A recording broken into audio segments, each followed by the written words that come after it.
og mahinumduman dinhing lugar, gikan sa akong kagahapon ug hangtod sa akong kinabuhi karon.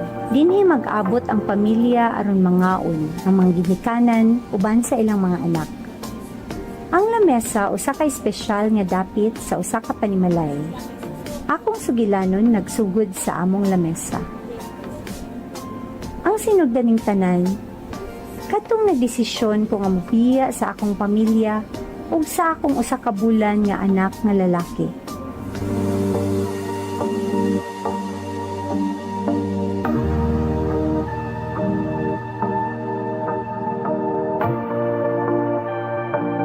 Mao kini ang sinugdan sa akong sugilanon.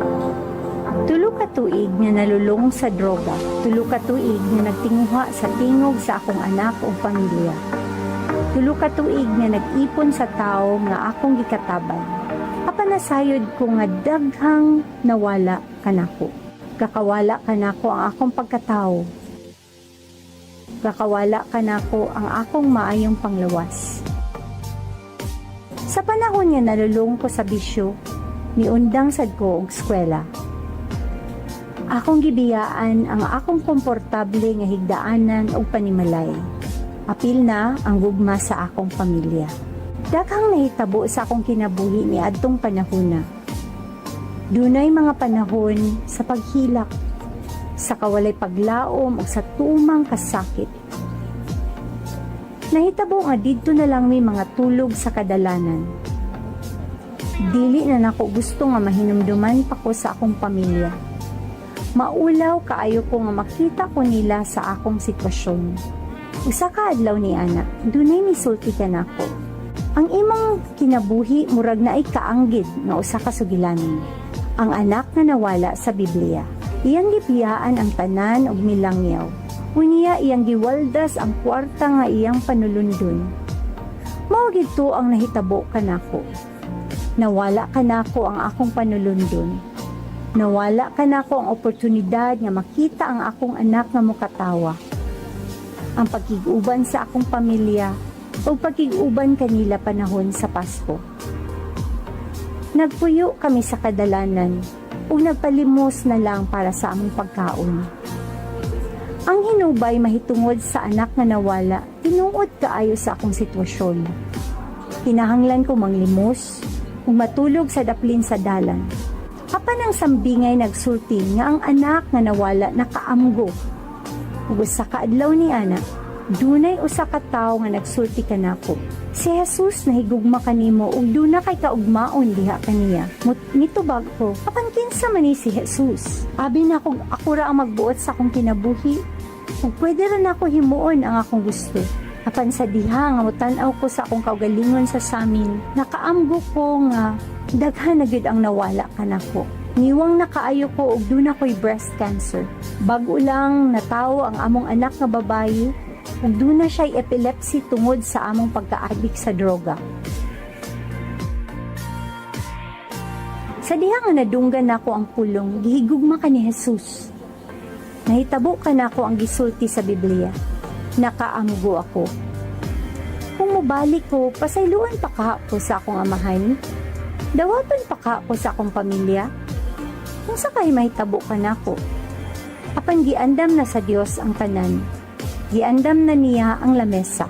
Ang Biblia nagaingon sa Pinadayag 3:20. Aniya ako nagatindog sa pultahan ug nanuktok. Kung kinsa katong makadungog sa akong tingog ug moabri sa pultahan, mosulod ako ug makigkaon ako kaniya. Ug nahinumduman ako ang lamesa. Gusto kong mulingkod sa kananan kuyog ang hari, uban ang Ginoo. Gusto na akong matukod pag-usab ang akong kinabuhi ug ang akong pamilya. Umubalik sa katuyuan sa Dios para sa akong kinabuhi. Unsay akong gibuhat, nagdagkan ko nga mipauli. Giingnan ko nila nga na ako'y oportunidad. Tungod kay ang Dios mohatag man og bag-o mga oportunidad. Kung natagaan kong tsansa nga mopauli dito sa encounter. Sa panahon sa encounter, doon ako'y oportunidad nga mulingkod sa lamesa uban ang hari kung makapaminaw sa pulong sa Dios. Ug nasabtan ako nga nahilayo ko sa Dios. Ang tanan nga desisyon nga akong nahimo gikan sa akong kaugalingong pagpaningkamot pwede di ay nga mausab. Kung pwede pod nga maayo ko ug ang akong anak nga babae gikan sa epilepsy. Ang akong gihuna-huna nga pamilya nabungkag naman di ay. Sa diha nga miadto ko sa encounter, nasabtan nako nga ang Dios mo panalangin sa akong pamilya. Nasabtan usab nako nga kinahanglan gyud nga maminyo kami ni Miguel. O kinahanglan nga tukuron pag-usab ang akong kinabuhi.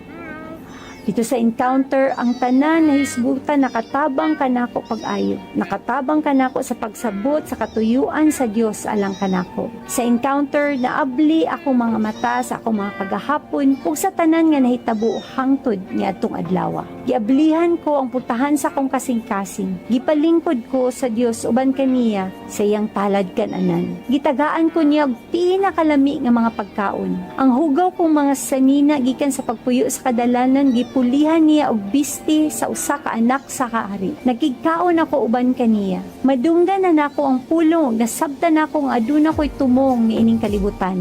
Kung akong tan-awon ang nangagi, nagtuo ko nga nakahimo ko sa pinakamaayong nga desisyon 21 na katuig ang milabay. Giablihan ko ang portahan sa kong kasing-kasing aron makalingkod ko sa lamesa diha sa panahon sa encounter. Aron makaambit ko sa dakong kumbira o party nga giandam sa Dios alang kanako. Tanan nga giandam ni Jesus alang kanako 2,000 nakakatuigan ang milabay. Ang Dios usa ka Dios sa mga oportunidad. Ug karon maingon ako diha kaninyo, dali uban kanako diri sa lamesa o pagkikaon uban kanako. Nakaplagan nako pag-usab ang akong pamilya ug akong nakita ang gugma sa akong anak nga lalaki nga akong gibiyaan. Naayo sab ko gikan sa cancer. Nakita nako nga nabuo pagbalik ang akong pamilya. Apan dili man di ay tusakto ang patukuranan sa among pamilya kaniadto kay natukod man pinaagi sa akong kaugalingong kusog. Daghan kog nakita nga mga babay sa kadalanan napuyo nga walay tumong, miuban sila kanamo sa simbahan ug diha nga nakita nila ang kausaban sa among kinabuhi. Nakita nila nga posible man di ay na kung atong abrihan ang pultahan sa atong kasing-kasing ug makiglingkod kita sa Dios diha sa encounter.